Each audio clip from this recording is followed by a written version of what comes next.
Hello there. Come in. Take the weight off.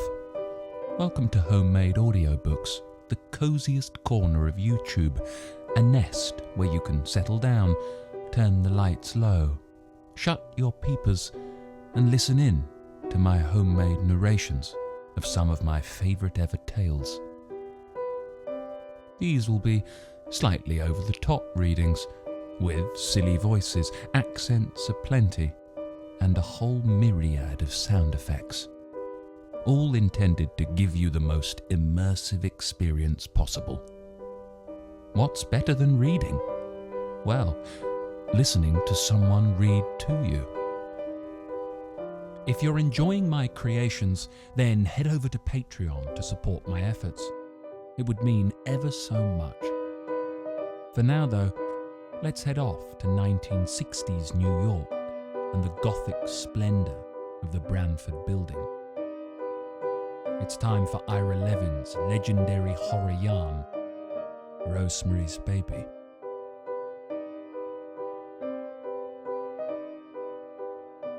Rosemary's Baby, written by Ira Levin, read by Homemade Audiobooks. Part 1, Chapter 10. It didn't come that night, or the next day, or the day after that, or the day after that. Rosemary moved gently, walked lightly, so as not to dislodge what might possibly have taken hold inside her.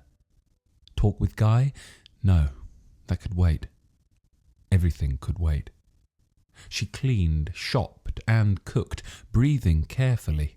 Laura Louise came down one morning and asked her to vote for Buckley. She said she would, to get rid of her. "Give me my quarter," Guy said. "Shut up," she said, giving his arm a backhand punch. She made an appointment with an obstetrician and, on Thursday, 28th of October, went to see him. His name was Dr. Hill. He had been recommended to her by a friend, Elise Dunstan, who had used him through 2 pregnancies and swore by him. His office was on West 72nd Street. He was younger than Rosemary had expected, Guy's age or even less, and he looked a little bit like Dr. Kildare on television. She liked him. He asked her questions slowly and with interest, examined her, and sent her to a lab on 60th Street, where a nurse drew blood from her right arm. He called her the next afternoon at 3:30. Mrs. Woodhouse? "Dr. Hill?" Yes. Congratulations. "Really?" Really? She sat down on the side of the bed, smiling past the phone.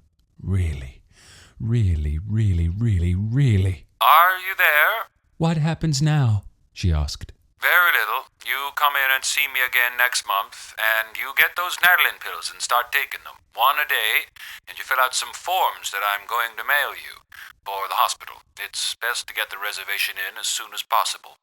"When will it be?" she asked. If your last period was September 21st, He said. it works out to June 28th. "Oh, it sounds so far away." It is. Oh, one more thing, Mrs. Woodhouse. The lab would like another blood sample. Could you drop by there tomorrow or Monday and let them have it? "Yes, of course," Rosemary said. "What for?" The nurse didn't take as much as she should have. "But I'm pregnant, ain't I?" Yes, they did that test. Dr. Hill said. But I generally have them run a few others besides, blood sugar and so forth, and the nurse didn't know and only took enough for the one. It's nothing to be concerned about. You are pregnant. I give you my word. "All right," she said. "I'll go back tomorrow morning." Do you remember the address? "Yes, I still have the card." I'll put those forms in the mail, and let's see you again the last week in November. They made an appointment for the 29th of November at 1 o'clock, and Rosemary hung up feeling that something was wrong. The nurse at the lab had seemed to know exactly what she was doing, and Dr. Hill's off-handedness in speaking about her hadn't quite rung true. Were they afraid a mistake had been made, vials of blood mixed up and wrongly labelled? And was there still a possibility that she wasn't pregnant? But wouldn't Dr. Hill have told her so frankly and not have been as definite as he had? She tried to shake it away. Of course she was pregnant. She had to be, with her period so long overdue. She went into the kitchen, where a wall calendar hung, and in the next day's square wrote Lab, and in the square for the 29th of November, Dr. Hill, 1 o'clock. When Guy came in, she went to him without saying a word and put a quarter in his hand. "What's this for?" he asked, and then caught on. Oh, that's great, honey," he said. "Just great." And taking her by the shoulders, he kissed her twice and then a third time. "Isn't it?" she said. "Oh, just great. I'm so happy." "Father, Mother, Guy, listen," she said, and looked up at him, suddenly serious. "Let's make this a new beginning, okay? A new openness and talking to each other, because we haven't been open. You've been so wrapped up in the show and the pilot and the way things have been breaking for you. I'm not saying you shouldn't be. It wouldn't be normal if you weren't. But that's why I went to the cabin, Guy, to settle in my mind what was going wrong between us. And that's what it was, and is, a lack of openness. On my part, too. On my part as much as yours." "It's true," he said, his hands holding her shoulders, his eyes meeting hers earnestly. It's true. I felt it too. Not as much as you did, I guess. Oh, I'm so goddamn self-centered, Ro. That's what the whole trouble is. I guess it's why I'm in this idiot, nutty profession to begin with. You know I love you, though, don't you? I do, Ro. I'll try to make it plainer from now on. I swear to God I will. I'll try to be open as it's my fault as much as bull. It's mine, me and my self-centeredness. Bear with me, will you, Ro? I'll try to do better. Oh, Guy, she said, in a tide of remorse and love and forgiveness, and met his kisses with fervent kisses of her own. Fine way for parents to be carrying on, he said. She laughed, wet-eyed. Gee, honey, he said, do you know what I'd love to do? What? Tell Minnie and Roman. He raised a hand. I know. We're supposed to keep it a deep, dark secret, but I told them we were trying and they were so pleased, and, well, with people that old. He spread his hands ruefully. If we wait too long, they might never get to know it all. Tell them, she said, loving him. He kissed her nose. Back in 2 minutes, he said, and turned and hurried to the door. Watching him go, she saw that Minnie and Roman had become deeply important to him. It wasn't surprising. His mother was a busy, self-involved chatterer, and none of his fathers had been truly fatherly. The Castavets were filling a need in him, a need of which he himself was probably unaware. She was grateful to them and would think more kindly of them in the future. She went into the bathroom and splashed cold water on her eyes and fixed her hair and lips. You're pregnant, she told herself in the mirror. But the lab wants another blood sample. What for? As she came back out, they came in at the front door, Minnie in a house dress, Roman holding in both hands a bottle of wine, and Guy behind them, flushed and smiling. Now that's what I call good news, Minnie said. Congratulations. She bore down on Rosemary, took her by the shoulders, and kissed her cheek hard and loud. Our best wishes to you, Rosemary, Roman said, putting his lips to her other cheek. We're more pleased than we can say.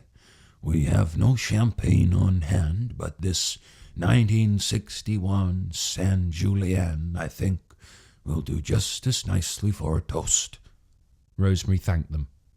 When are you due, dear? Minnie asked. June 28th. No, it's going to be exciting, Minnie said, between now and then. We'll do all your shopping for you, Roman said. Oh, no, Rosemary said. Really? Guy brought glasses and a corkscrew, and Roman turned with him to the opening of the wine. Minnie took Rosemary's elbow, and they walked together into the living room. Listen, dear, Minnie said, do you have a good doctor? Yes, a very good one, Rosemary said.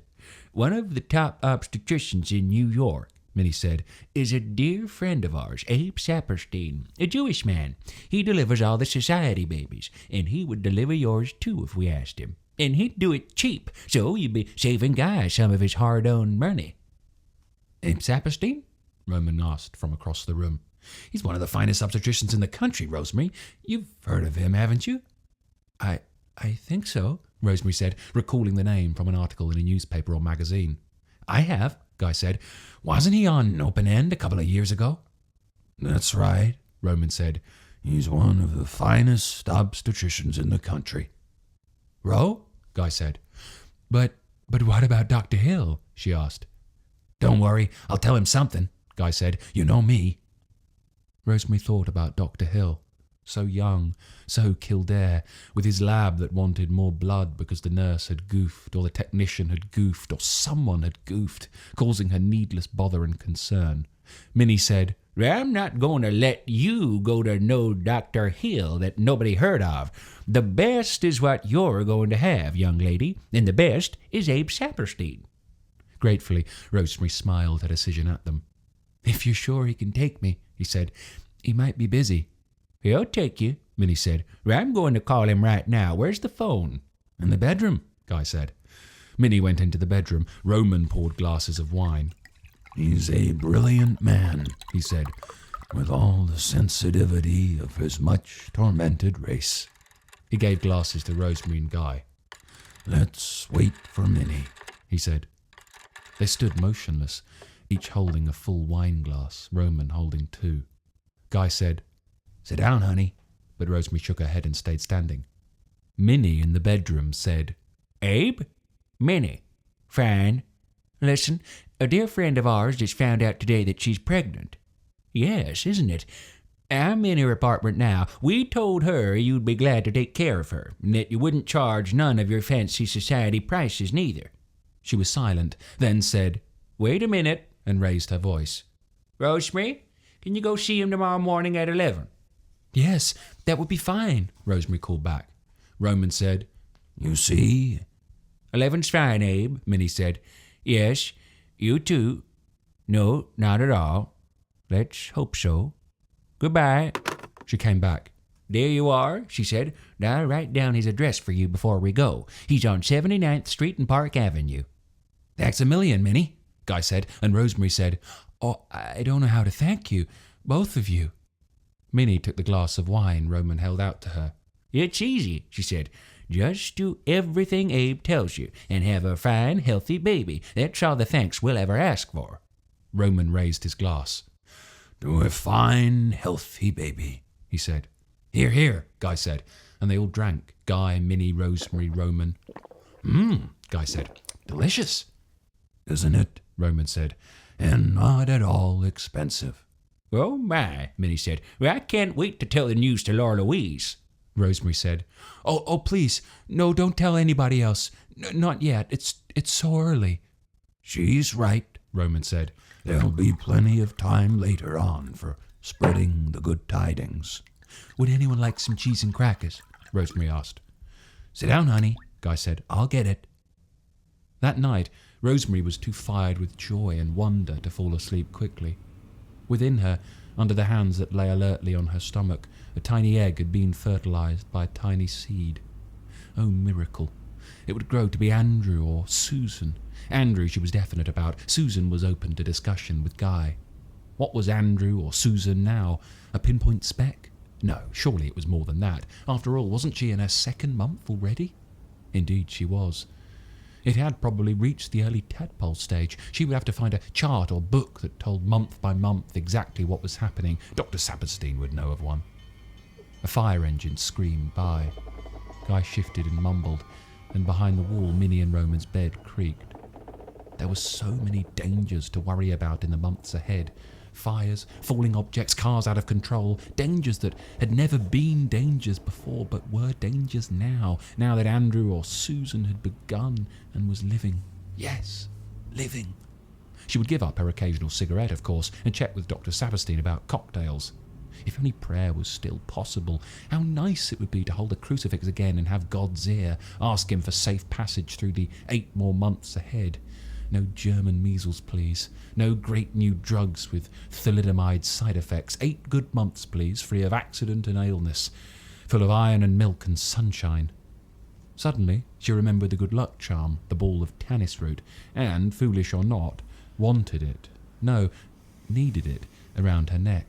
She slipped out of bed, tiptoed to the vanity, and got it from the Louis Sherry box, freed it from its aluminium foil wrapping. The smell of the tannis root had changed. It was still strong, but no longer repellent. She put the chain over her head. With the ball tickling between her breasts, she tiptoed back to bed and climbed in. She drew up the blanket and, Closing her eyes, settled her head down into the pillow. She lay breathing deeply and was soon asleep, her hands on her stomach, shielding the embryo inside her.